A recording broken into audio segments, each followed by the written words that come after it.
An old man was dozing in a great hooded chair in the hall. He lit a candle in the office and went before them to the stairs. They followed him in silence, their feet falling in soft thuds on the thickly carpeted stairs. She mounted the stairs behind the porter, her head bowed in the ascent, her frail shoulders curved as with a burden, her skirt girt tightly about her. He could have flung his arms about her hips and held her still, for his arms were trembling with desire to seize her, and only the stress of his nails against the palms of his hands held the wild impulse of his body in check. The porter halted on the stairs to settle his guttering candle. They halted, too, on the steps below him. In the silence, Gabriel could hear the falling of the molten wax into the tray and the thumping of his own heart against his ribs. The porter led them along a corridor and opened a door. Then he set his unstable candle down on a toilet table and asked at what hour they were to be called in the morning. 8, said Gabriel. The porter pointed to the tap of the electric light and began a muttered apology, but Gabriel cut him short. We don't want any light. We have light enough from the street. And I say, he added, pointing to the candle, you might remove that handsome article, like a good man. The porter took up his candle again, but slowly, for he was surprised by such a novel idea. Then he mumbled good night and went out. Gabriel shot the lock too. A ghastly light from the street lamp lay in a long shaft from one window to the door. Gabriel threw his overcoat and hat on a couch and crossed the room towards the window. He looked down into the street in order that his emotion might calm a little. Then he turned and leaned against a chest of drawers with his back to the light. She had taken off her hat and cloak and was standing before a large swinging mirror, unhooking her waist. Gabriel paused for a few moments, watching her, and then said, Greta. She turned away from the mirror slowly and walked along the shaft of light towards him. Her face looked so serious and weary that the words would not pass Gabriel's lips. No, it was not the moment yet. You look tired, he said. I am a little, she answered. You don't feel ill or weak? No, tired, that's all. She went on to the window and stood there, looking out. Gabriel waited again and then, fearing that diffidence was about to conquer him, he said abruptly. By the way, Greta. What is it? You know that poor fellow Malins, he said quickly. Yes. What about him? Well, poor fellow, he's a decent sort of chap, after all, continued Gabriel in a false voice. He gave me back that sovereign I lent him, and I didn't expect it, really. It's a pity he wouldn't keep away from that Brown, because he's not a bad fellow, really. He was trembling now with annoyance. Why did she seem so abstracted? He did not know how he could begin. Was she annoyed, too, about something? If she would only turn to him or come to him of her own accord. To take her as she was would be brutal. No, he must see some ardor in her eyes first.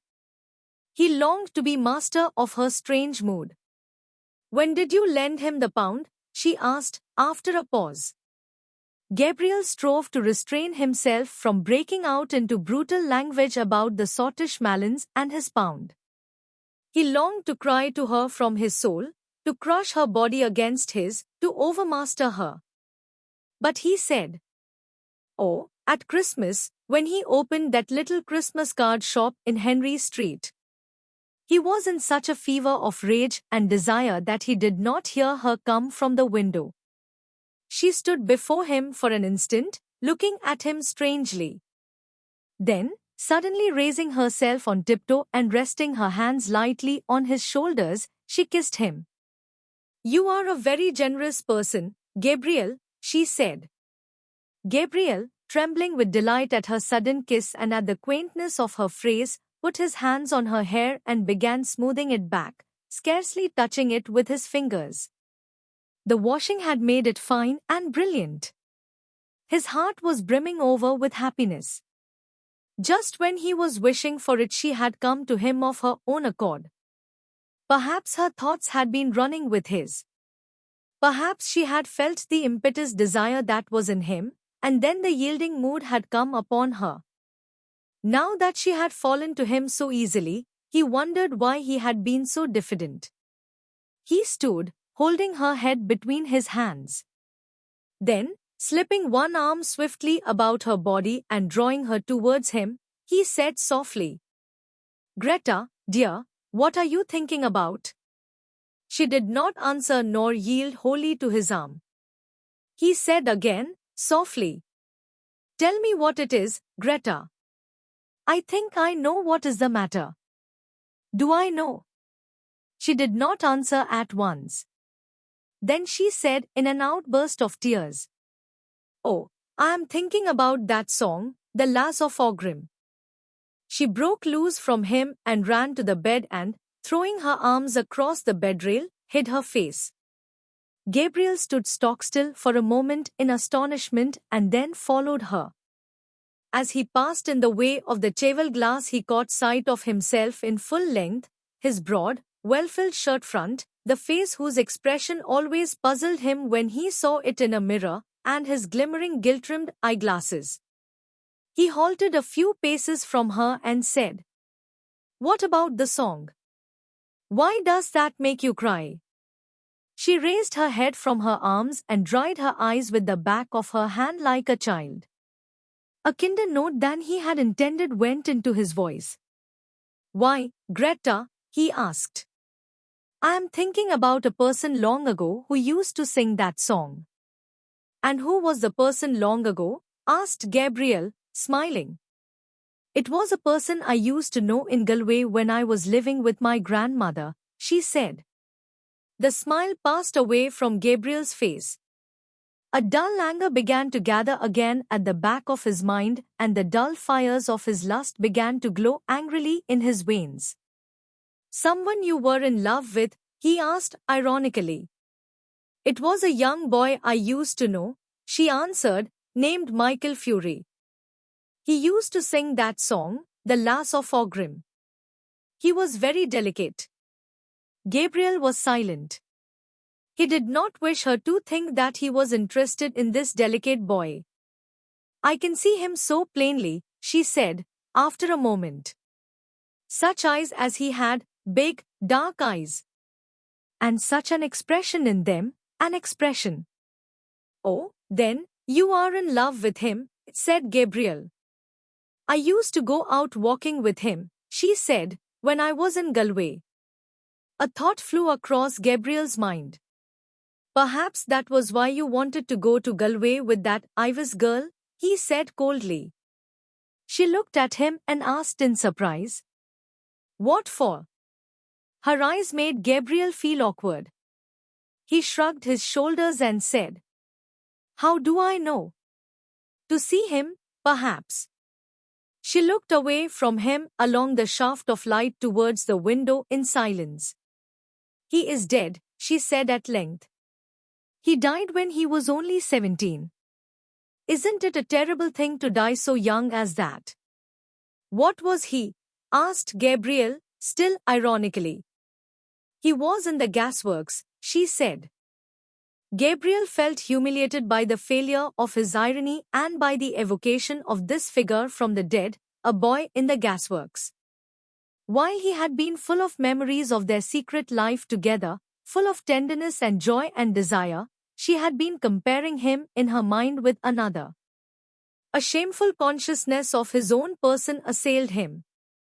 He saw himself as a ludicrous figure, acting as a penny boy for his aunts, a nervous, well-meaning sentimentalist, orating to vulgarians and idealizing his own clownish lusts, the pitiable fatuous fellow he had caught a glimpse of in the mirror.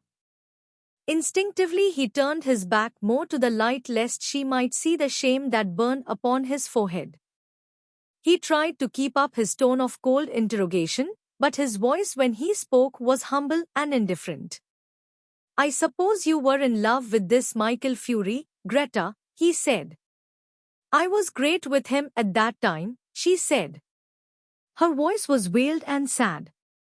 Gabriel, feeling now how vain it would be to try to lead her whither he had purposed, caressed one of her hands and said, also sadly, "And what did he die of so young, Greta? Consumption, was it?" "I think he died for me," she answered. A vague terror seized Gabriel at this answer, as if, at that hour when he had hoped to triumph, some impalpable and vindictive being was coming against him, gathering forces against him in its vague world. But he shook himself free of it with an effort of reason and continued to caress her hand. He did not question her again, for he felt that she would tell him of herself. Her hand was warm and moist, it did not respond to his touch, but he continued to caress it just as he had caressed her first letter to him that spring morning. "It was in the winter," she said, "about the beginning of the winter when I was going to leave my grandmother's and come up here to the convent.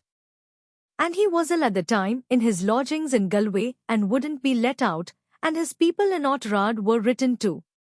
He was in decline, they said, or something like that. I never knew rightly." She paused for a moment and sighed. "Poor fellow," she said. "He was very fond of me and he was such a gentle boy. We used to go out together, walking, you know, Gabriel, like the way they do in the country. He was going to study singing only for his health. He had a very good voice, poor Michael Fury." "Well, and then?" asked Gabriel. "And then when it came to the time for me to leave Galway and come up to the convent he was much worse and I wouldn't be let see him, so I wrote him a letter saying I was going up to Dublin and would be back in the summer, and hoping he would be better then." She paused for a moment to get her voice under control, and then went on. "Then the night before I left, I was in my grandmother's house in Nuns Island, packing up, and I heard gravel thrown up against the window.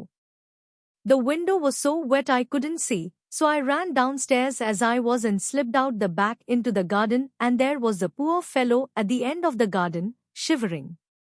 "And did you not tell him to go back?" asked Gabriel.